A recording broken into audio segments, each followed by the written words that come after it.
sejahtera, Shalom, Om Swastiastu, Namo Buddhaya, Salam Kebajikan. Saya, Rima Putri Melati dengan NIM 15251018. Di sini, saya mau mengajak teman-teman untuk lebih mengenal identitas bangsa di era digital. Sebuah topik yang menurut saya itu sangat relevan dengan kehidupan kita saat ini. Sebelumnya, saya mau bertanya dulu nih kepada teman-teman sekalian, apakah teman-teman masih ingat dengan lagu daerah atau justru malah hafal itu lagu lirik, lagu Korea ataupun lagu barat seperti itu? Nah, dari situlah kita mulai memahami bahwa identitas bangsa kita sedang menghadapi tantangan besar di era digital. Era digital telah membawa dampak besar dalam hampir semua aspek kehidupan manusia, mulai dari cara kita berkomunikasi, berinteraksi, bahkan bagaimana kita mengakses informasi. Di tengah perubahan ini, negara Indonesia seharusnya sudah sangat bangga dengan keanekaragaman budayanya yang sangat unik dan menarik.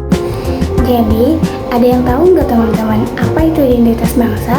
Identitas bangsa adalah cerminan nilai-nilai tradisi dan karakteristik suatu bangsa yang membedakan dari bangsa lain. Di Indonesia, identitas bangsa terbentuk dari keberagaman suku, bahasa, adat istiadat, dan kepercayaan yang telah diwariskan oleh nenek moyang. Hubungannya, di era digital, identitas bangsa tidak lagi hanya diwariskan secara lisan atau tradisional, tetapi juga dibentuk, diekspresikan, dan diperkuat melalui platform digital seperti media sosial, blog, aplikasi, dan berbagai konten. Meskipun banyak tantangan, masih ada contoh positif yang bisa kita lihat. Contohnya, penggunaan bahasa Indonesia di ruang publik, bisa di kampus, di sekolah, dan juga di media sosial. Yang kedua, peringatan Hari Kemerdekaan 17 Agustus 1945 dengan upacara bendera, lomba tradisional seperti panjat pinang, balap karung, dan juga gotong royong. Yang ketiga, pelestarian budaya lokal. Di tengah modernitas, misalnya menampilkan membatik di media sosial, siaran langsung festival gamelan di platform TikTok, YouTube, atau tari saman di acara nasional. Yang keempat, sikap toleransi terhadap antar suku dan agama seperti kegiatan sekolah atau kampus dari jarak jauh menggunakan Zoom Meet atau menghargai acara budaya yang terlihat di media sosial. Ini bukti bahwa identitas bangsa masih bisa hidup dan berkembang. Tapi sayangnya di sisi lain ada masalah yang serius yang bertentangan. Setelah kita paham apa itu identitas bangsa dan contoh-contoh positifnya, sekarang kita harus mengakui bahwa ada masalah serius yang mengancam jati diri kita sebagai orang Indonesia. Ada setidaknya 4 utama yang saya temukan di masyarakat, terutama pada generasi muda. Yang pertama, masuknya budaya asing. Saya sendiri tidak anti budaya luar, tapi lihat faktanya, anak muda kita sekarang lebih hafal lagu negara asing daripada lagu daerah sendiri. Lebih bangga mengikuti tradisi luar daripada tradisi lokal. Bahasa gaul yang digunakan itu seperti please, oh oke aku TW ya, yang singkatan dari on the way. Bukan bahasa Indonesia seperti tolong ya, oh iya aku sedang di jalan. Budaya luar memang menarik dan dikemas secara modern, tapi sayangnya itu membuat budaya kita sendiri terlihat kuno dan tidak keren di mata mereka. Yang kedua, pengaruh media sosial. Algoritma Instagram, TikTok, dan YouTube lebih suka menayangkan konten yang viral secara global, seperti challenge dance dari negara asing. Akibatnya, konten tentang tari tradisional, sejarah lokal, dan bahasa daerah hanya punya penonton sedikit. Bahkan, ketika ada konten kreator lokal yang membuat batik atau gamelan, jangkauannya jauh lebih kecil dibanding konten negara asing.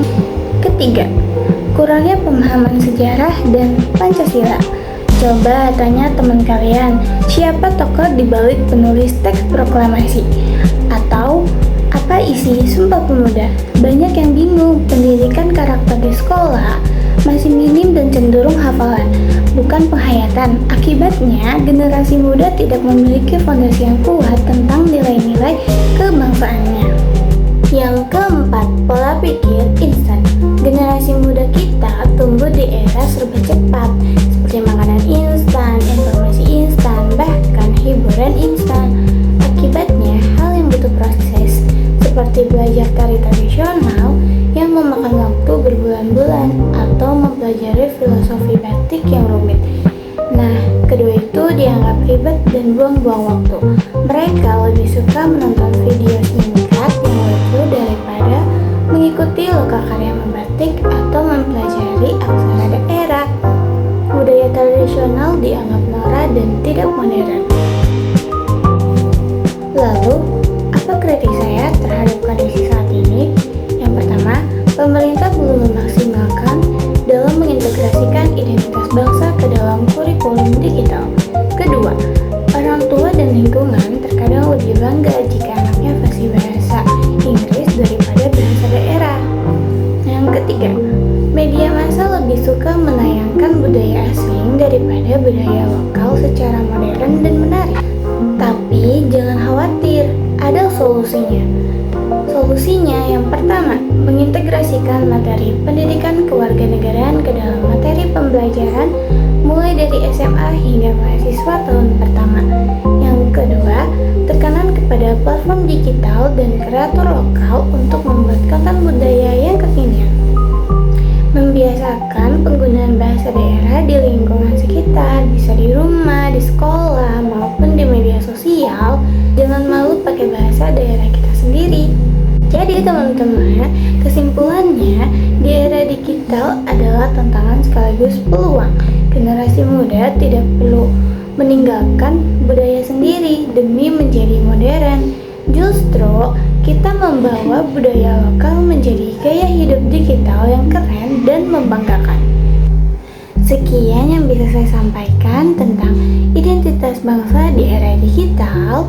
Saya Rima Putri Melati, izin pamit undur diri. Terima kasih.